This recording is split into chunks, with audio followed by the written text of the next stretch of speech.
I'm turning today to the Acts of the Apostles, chapter 25 and verse 1.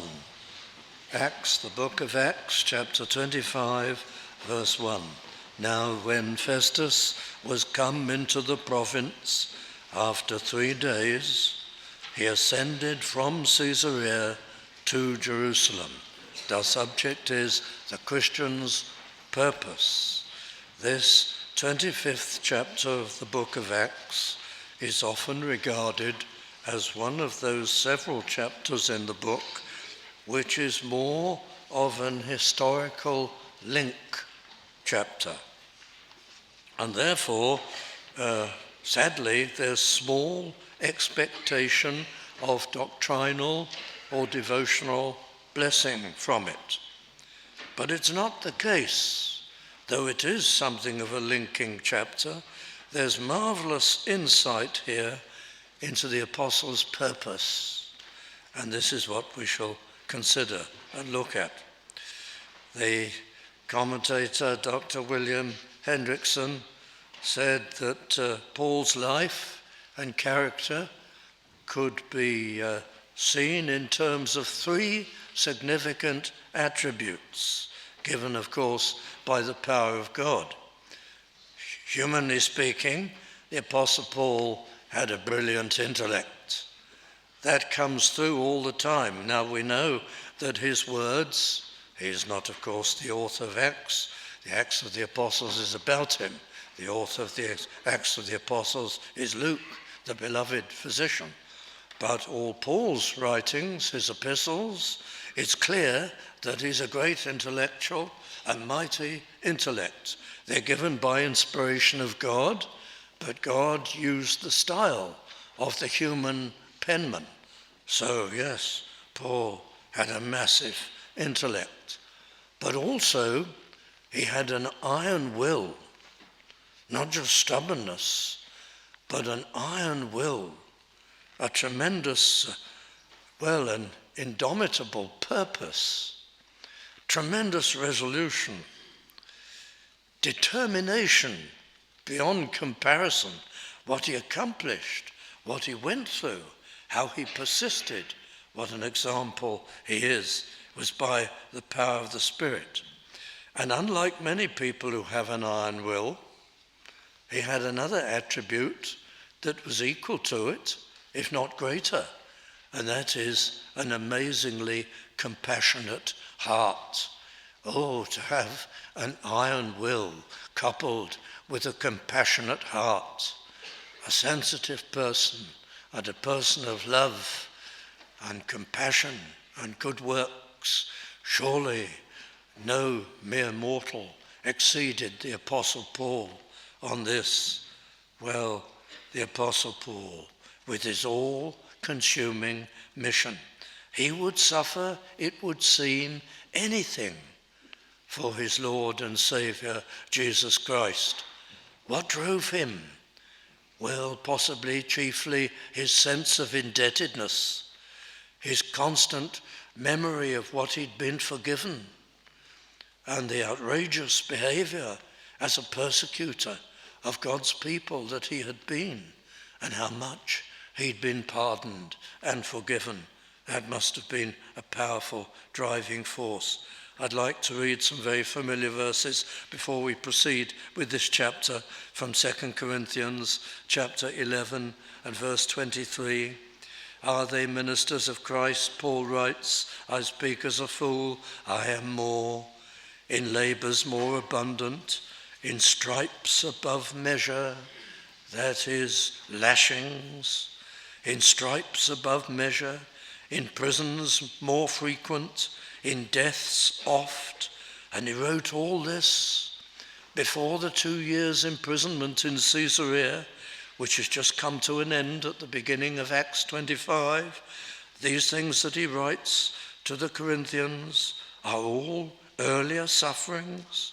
Thrice was I beaten with rods, once was I stoned, thrice I suffered shipwreck, a night and a day I have been in the deep, in journeyings often, in perils of waters, in perils of robbers, in perils by mine own countrymen, in perils by the heathen, in perils in the city, in perils in the wilderness, in perils in the sea, in perils among false brethren, in weariness and painfulness, in watchings often, in hunger and thirst, in fastings often, in cold and nakedness, besides those things which are without, that which cometh upon me daily, the care of the churches. And all that comes before what we're reading about at the beginning of Acts chapter 25. The Apostle Paul was mightily used by the Lord.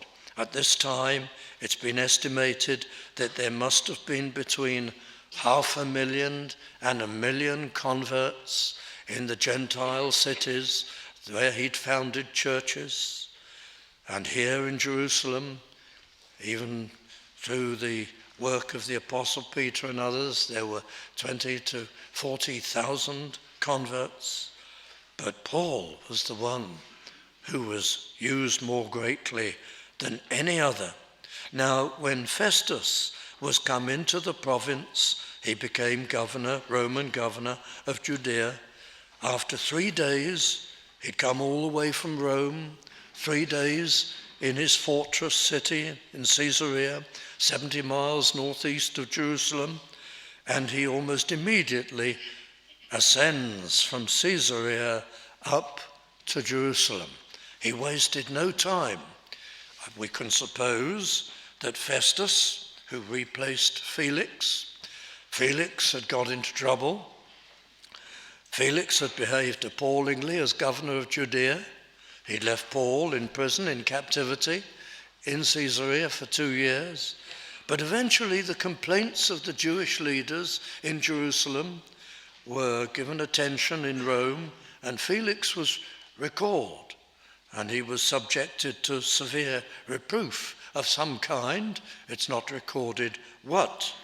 However, he'd returned. His life was saved by his brother, secular history tells us, but Festus took his place. A great difference, by the way, between Felix and Festus. Felix was quite a rough character.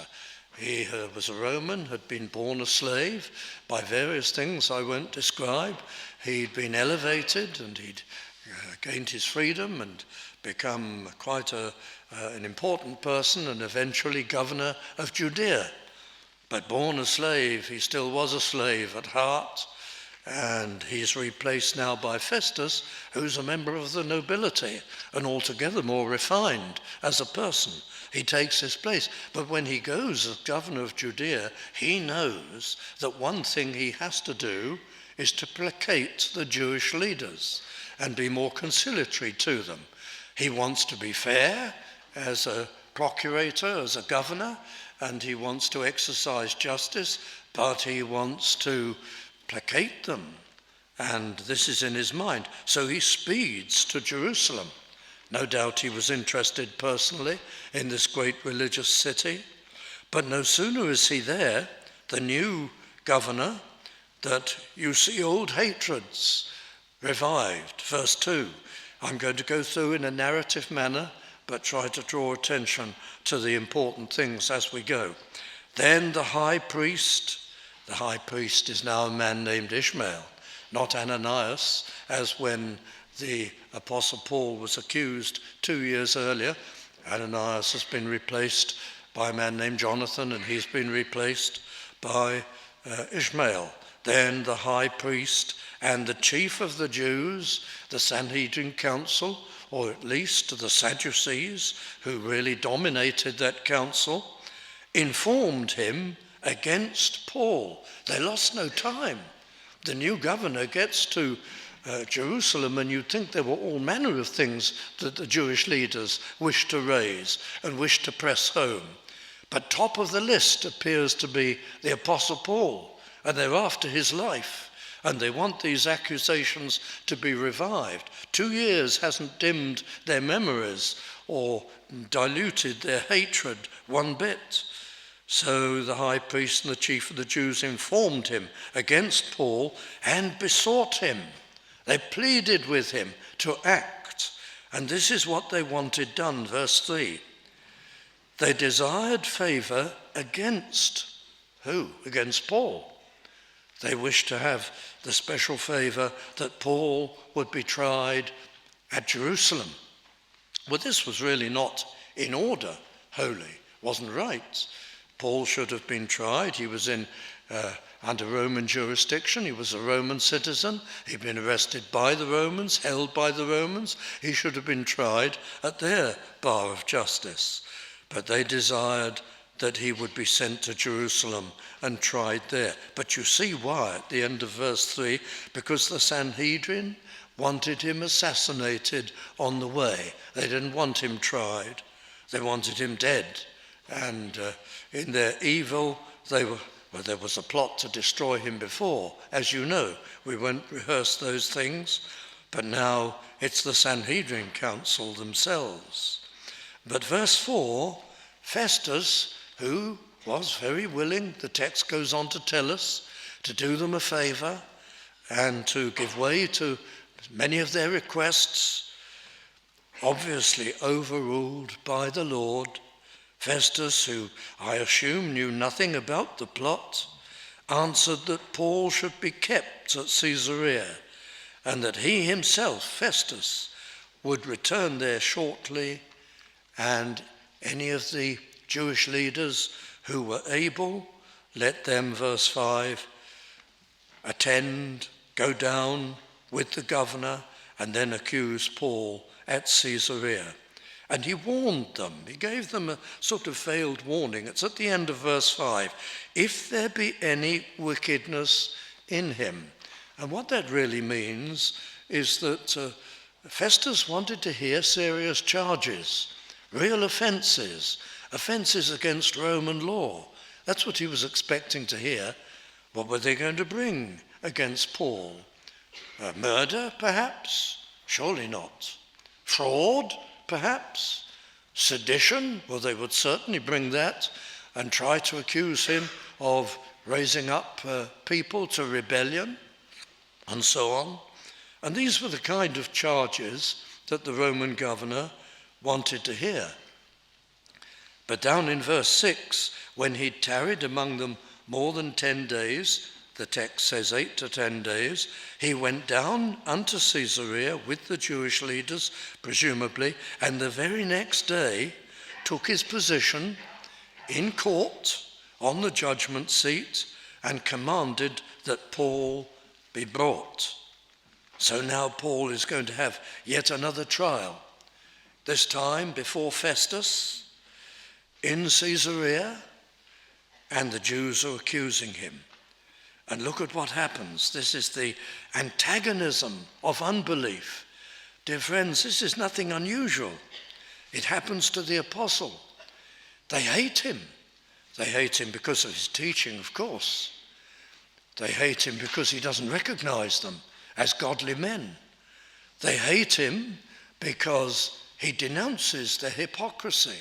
He teaches Christ, and Christ denounced their hypocrisy, the leading clergy of the Jewish church of those days.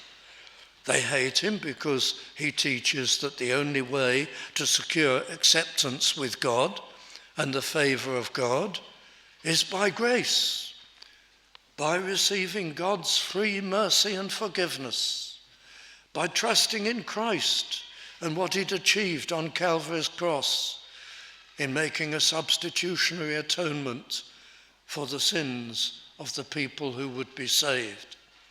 Trusting in him. How they hated that message that suggested they, the leading clergy, should repent of their sin and should know a real relationship with God, which they didn't have. And they hated that message. They hated Paul.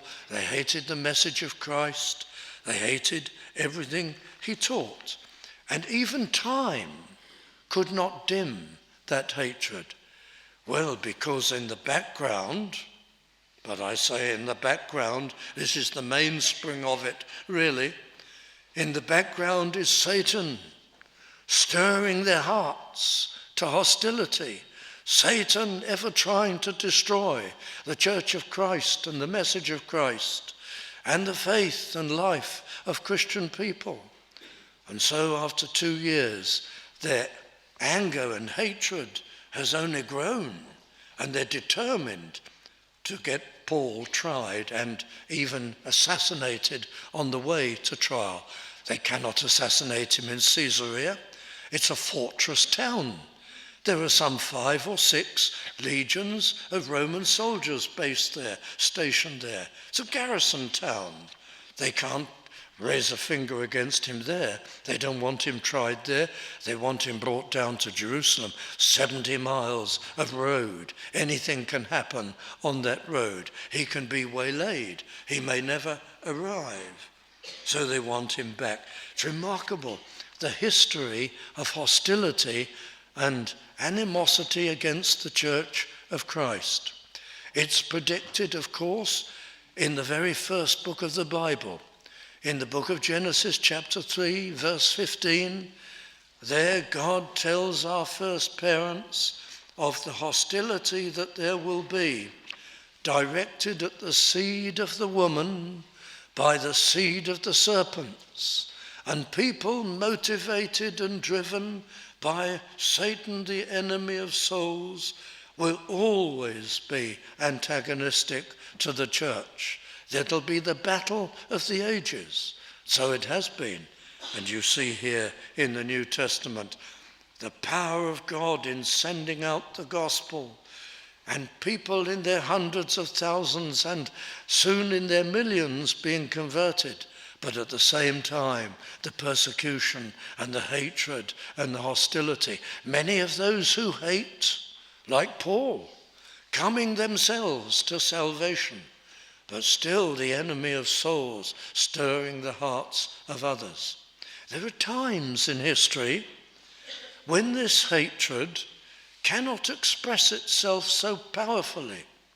In this country, for example, we had 500 years ago the beginning of the Reformation, when in this country vast numbers were converted through the preaching of the gospel, and a new organization of church and order came in, and the Reformation rescued the British people from all kinds of depravity, restored to us our mind, our power of reason.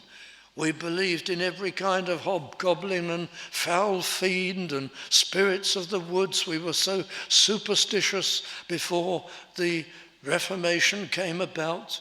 And the Church of Rome, with all its errors and false teachings, had plunged this nation and many others into horrific superstition and ignorance spiritually. The Reformation gave us back our souls, gave us back our minds, gave us so much.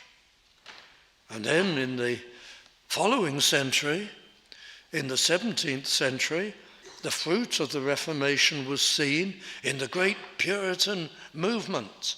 It was the great century of theological definitions and confessions of faith. The teaching was so good. Those Puritan pastors, so despised in modern times, were men of such warmth and heart and depth, and people continued to be converted through their ministries, and the whole country was forced and obliged, really, by the power of the advance of the gospel to recognize the truth and the power of the Christian faith. And then in the next century, as things began to go downhill and the faith began to be rejected, in the 18th century, there's awakening beginning in the 1730s. It was so prolonged, it saved us from an equivalent of the revolution in France. Tremendous change came about in society, and all the truth of earlier centuries was preserved, and a vast proportion of the population were Christian. Do you know about all these things? The successive reformations and revivals of Britain, it's the backbone of English history, British history. People don't know about it today. Do you know why? Well, because we're all programmed not to know about it. It's eliminated from all the syllabuses these days. Very little is known and taught about the mighty work of God through the Christian faith in this land over the years. You must know about these things. You mustn't be told about these things. We're on a downward slope now.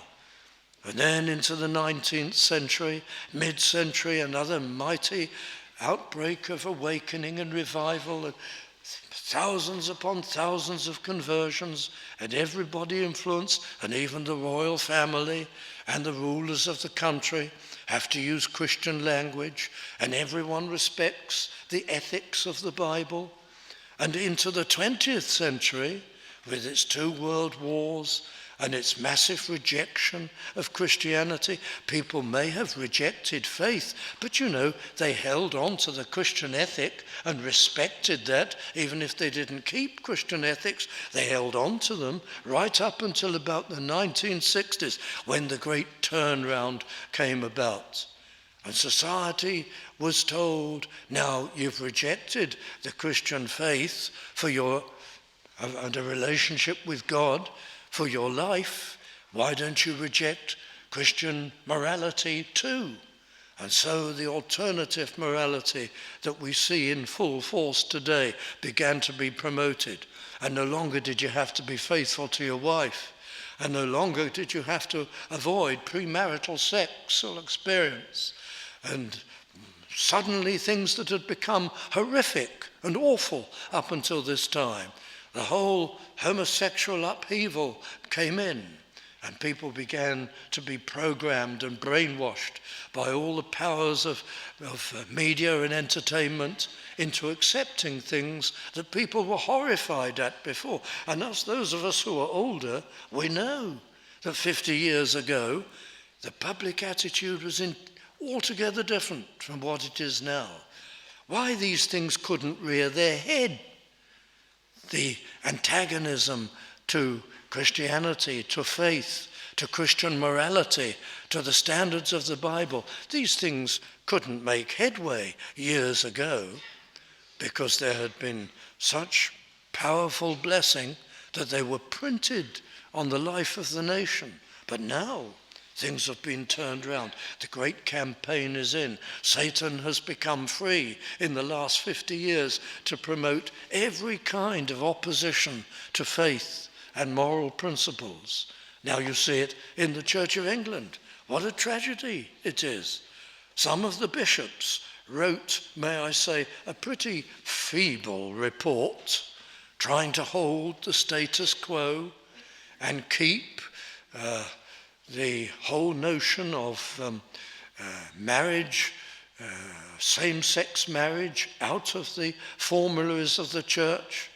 But what they wrote was completely overthrown last week in the Church of England Synod by the House of Clergy. The majority of clergy would rather give way to homosexual practice than oppose it. Astonishing, but not so astonishing, because this is the Genesis chapter 3, verse 15, the hostility against the children of the woman, the seed of the woman, Christian people, Christian faith, God's standards of morality. That's what it is. It's predicted all the way through the Bible, and in the book of Revelation, it's described as peculiarly typical of the last age, of the very last days before the end of the world, when these standards will be completely overthrown by society. So you see it beginning here.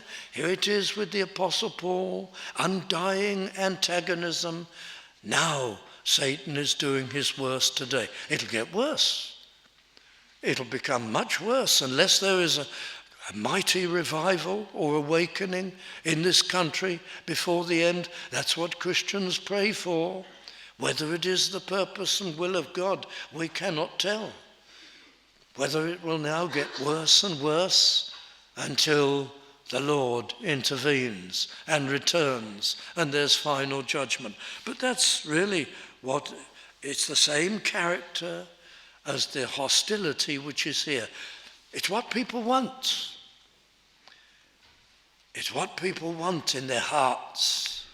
And Satan will promote it and advance it. But let's come back to the record of what took place here in Acts 25. And I must proceed quickly.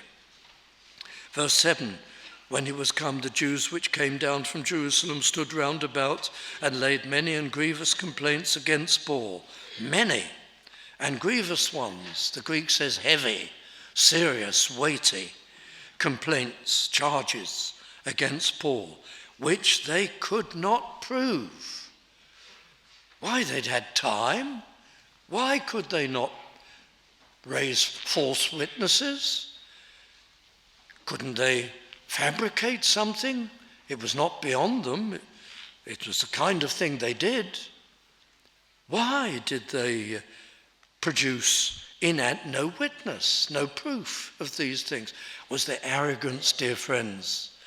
Those Sadducees, those senior members of the Sanhedrin council with their high priest, they thought just by vehemence of charge and accusation they'd carry the day, and Festus would show them a favor and would give them a corrupt judgment.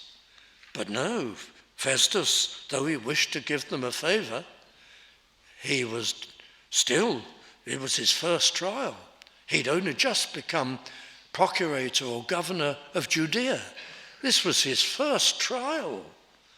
He was going to insist that Roman law was complied with. Look here, he thought, you must bring if you bring these charges of sedition, you must have witnesses. Somebody must have heard Paul say these things and inveigh against Caesar and say he wished to bring Caesar down. You can't just lay charges. You've got to have evidence. You say he's profaned your temple and he's gone about the world stirring up the Jews. Well, let's have chapter and verse, something definite. And they hadn't bothered to assemble a prosecution. They didn't bring a Tertullus, a professional operator, on this occasion. And so he was able to answer for himself. Verse 8, and Luke just summarizes it here. He doesn't spell it out in detail. No doubt Paul's defense was much longer than just this simple statement, but this sums it up. Neither against the law of the Jews, neither against the temple, nor against Caesar have I offended anything at all. He denied it.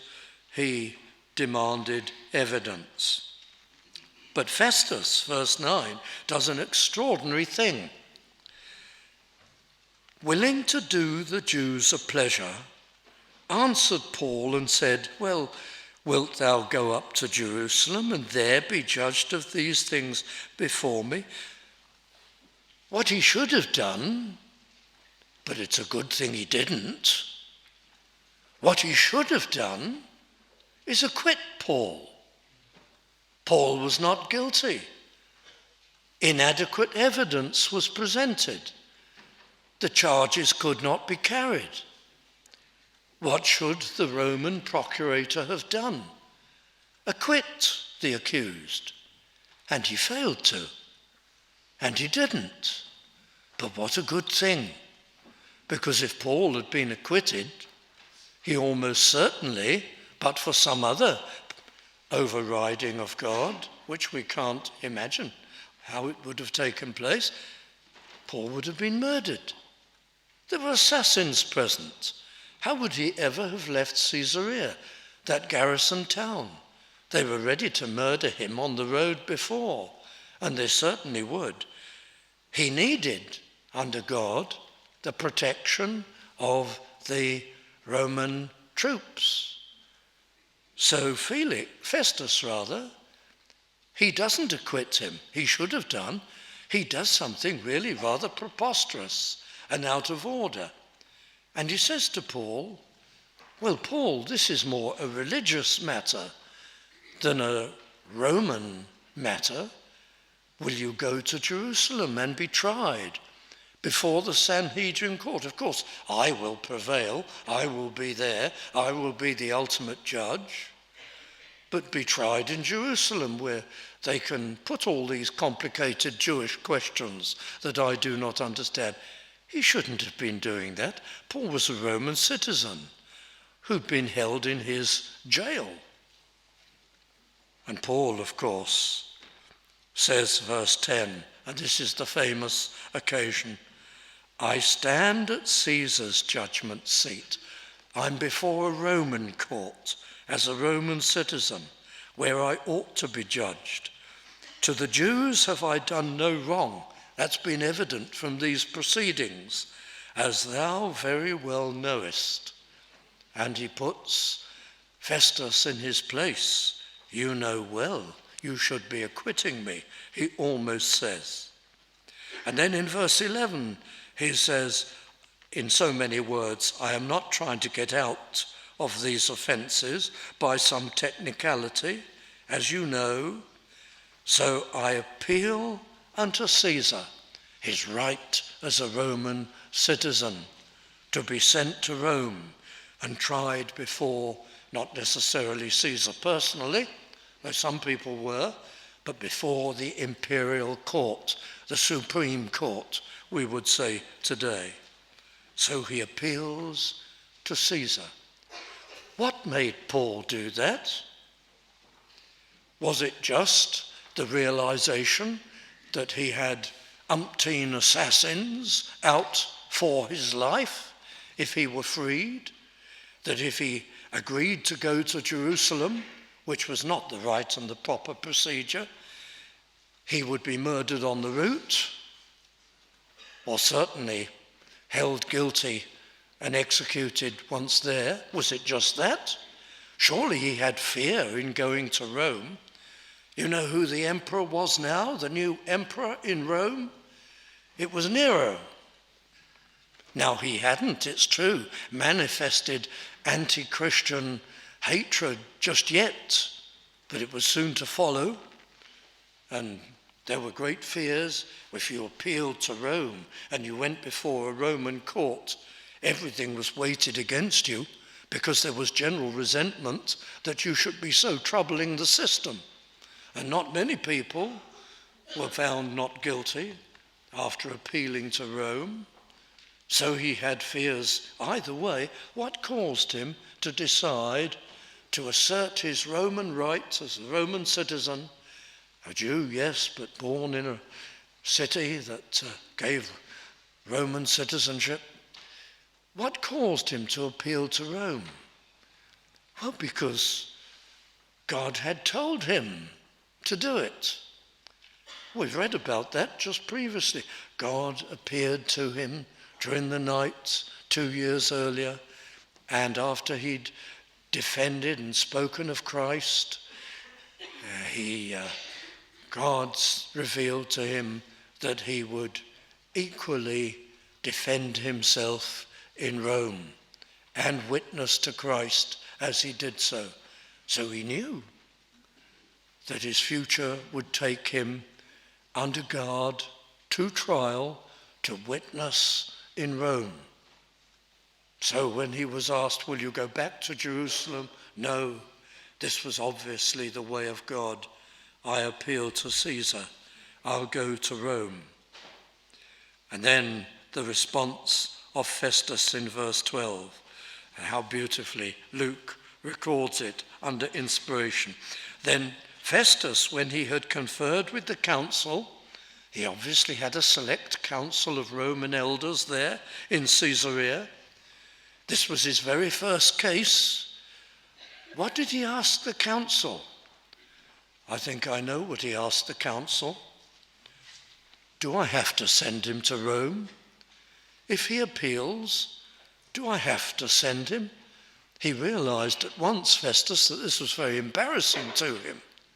His first case, and there's an appeal and he sends it to Rome. This is almost failure. Do I have to send him? Yes, said the council. There's no way out. You have to send him to Rome. Well, somebody who'd appealed to Rome, that could be ignored under certain circumstances, but Paul's was not one of them. Then Festus, when he had conferred with the council to get out of this embarrassment, no doubt, answered, Hast thou appealed unto Caesar? Isn't this an interesting touch? Unto Caesar shalt thou go. He must say it as though it's his decision. It's his sentence. By his authority, he's sending Paul to Caesar. Of course, he has no option, but he makes his grand declaration anyway. And then almost at once, you read in verse 13 about something else, and I've got a few moments left to tell you about this extraordinary event, because it casts light on how God arranges opportunities for witness. Here is Paul, a prisoner. He's been tried. He should have been acquitted. But, may I say, fortunately, he wasn't acquitted. Because while he's under guard in Rome, he's under their protection. But he's appealed to Caesar because God has earlier shown him that he must witness to him in Rome. But after certain days, King Agrippa, who's he? This is Agrippa the second, son of Agrippa the first, who murdered the Apostle James and who had that terrible death when his bowels burst open and he was eaten of worms. Well, this is his son. He's not a very wholesome character, but he's a ruler of a neighboring Roman territory. He's a Jew, but he's also brought up in Rome, brought up in the household of an evil emperor Claudius. But now he's ruling a pretty small patch, but it's a neighboring patch. He's a Roman proconsul. After certain days, Agrippa and Bernice. Well, that's our classical pronunciation. People bearing this name prefer to be called Bernice today. Maybe that's how I should say it, and get with it and get up to date. But that's how we're used to pronouncing it. Bernice came unto Caesarea with King Agrippa to salute Festus. Bernice, by the way, was also, well, probably she, it was always rumoured in Rome, secular history tells us, that Bernice and Agrippa, they're not husband and wife, they're brother and sister. But the rumours in Rome were always that they had an incestuous relationship, and that's probably true. She was his consort, believe it or not. She was the sister of Drusilla, who we met in the previous chapter. But Agrippa and Bernice came unto Caesarea to salute Festus. And when they'd been there many days, and they'd run out of things to do, and things of interest, and places to visit, and conversation, and all the rest of it, Festus suddenly had a good idea. I know something very profitable we can spend time on. I'm in an awkward predicament. I'm in a corner. I've got Paul here, this Jewish man, and he's appealed to Caesar, and whatever I'm going to say in my notes to Caesar, I've no idea. I don't understand the issues, and I should have acquitted him, and I haven't, and I'm now embarrassed because he's appealed to Caesar. Well, Agrippa is a Jew, and he's an expert in Jewish things, so I'll call him in on this, and that will use up some of his time before he goes home, and perhaps he can compile the letter to Caesar for me. That's what's going on here. Festus declared Paul's cause unto the king, Agrippa. Agrippa was actually junior to Festus. He ruled a smaller region. There is a certain man left in bonds by Felix. It's his fault. Verse 15, about whom, when I was at Jerusalem, the chief priests and the elders of the Jews informed me.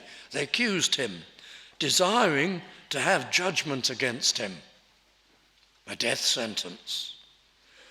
To whom I answered, what a good chap I am, says Festus in verse 16. To whom I answered very splendidly, it is not the manner of the Romans to deliver any man to die, before that he which is accused have the accusers face to face, and have license to answer for himself concerning the crime laid against him. I laid the law down. I told him about the good law of us Romans. Therefore, when they were come hither without any delay, I dealt with this whole thing expeditiously. I shouldn't be in this predicament.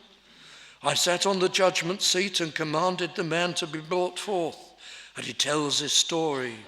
And it all turned out to be Jewish wrangling, he says. And he appealed to Caesar. He omits to say, I failed to acquit him. It's my fault. He leaves that out as he speaks to Agrippa. He said, he just appealed to Caesar over my head. What shall I say? What shall I write to him? And that's what he asks. In verse 24, Festus said, King Agrippa and all men which are here present with us, ye see this man? Oh, but how they brought him in. Verse 23, on the morrow, when Agrippa was come and Bernice with great pomp, immense fancy, says the Greek. Why, Agrippa was all dressed up, and so was Bernice. And they all took their place, and the chief captains, the chiliarchs, the colonels, 5 or 6 colonels in Caesarea. That's how many legions there were. A legion, 1,000 men. And principal men of the city. And then, when they were all splendidly arranged, this is the process of intimidation, Paul was brought in. It was supposed to overwhelm him. And Festus makes his little speech. It's an informal hearing. It's not a proper trial. This is all just to entertain Agrippa, and so that he would give advice. And I won't proceed into it now, but in the next chapter, you discover what Paul does. We'll study it in due course. He gives his testimony again. He speaks of Christ, how God superintends witness. Paul no doubt prayed for an opportunity to witness to them all, and God gave it to him. A noble, informal trial, a splendid gathering, full robes, everything. Paul brought in, and he addresses Agrippa and Felix, and we'll see their reactions. You can't suppress Paul. We set out by saying the apostle had determination, a great purpose in life. When he prays to witness, God arranges it. He didn't ask. He couldn't set it up. He had no power to do so. But here's a full, noble, splendid turnout of the 2 regional rulers and all the colonels. How many of them might be saved? You know how the gospel went among the Roman forces and throughout the empire? Because people like Paul were given these mighty opportunities. He turned it into an occasion for a sermon, as we'll see. What resolution you and I need. Young people, these are desperate days. These are terrible days. You don't see it. Us older people see, we've seen the brainwashing and the change. We know that 50 years ago, pretty well everybody was against the ideas that are rammed down your throats today. And the anti-morality which is taught today, and the legal measures which are now being brought in, which will penalize believers and people who hold to biblical standards of morality. These things were unheard of years ago. You don't grasp, and I'm not saying this to belittle anyone, it's concealed from you. You don't grasp the turnaround that there's been in society and in government. We'll all pass from the scene if the Lord doesn't come before the full horrors are seen of where society is going. And if you found the Lord, you must stand. You must have determination, resolution, a witness. Don't just wobble into your future lives as though you were not saved. The great thing for me is to get married, to have a good career, to have a family. Well, I hope all these things happen for you and that God blesses you, but don't make them your key things. Here's the example. Your chief purpose is to stand for Christ, to win souls, to do good works, to represent the Lord, to guard these beliefs. You're going to need a grit and determination which my generation didn't require. But you'll need it in the future. It's only the truly saved who will stand in what is surely the last age. God will arrange all your opportunities for witness. He can bring them about in astonishing circumstances. Will we stand for him? Will we stand? That's what this linking chapter reveals to us, the determination of the Christian heart and the Christian mind. Let's close preparing ourselves for the Lord's Supper.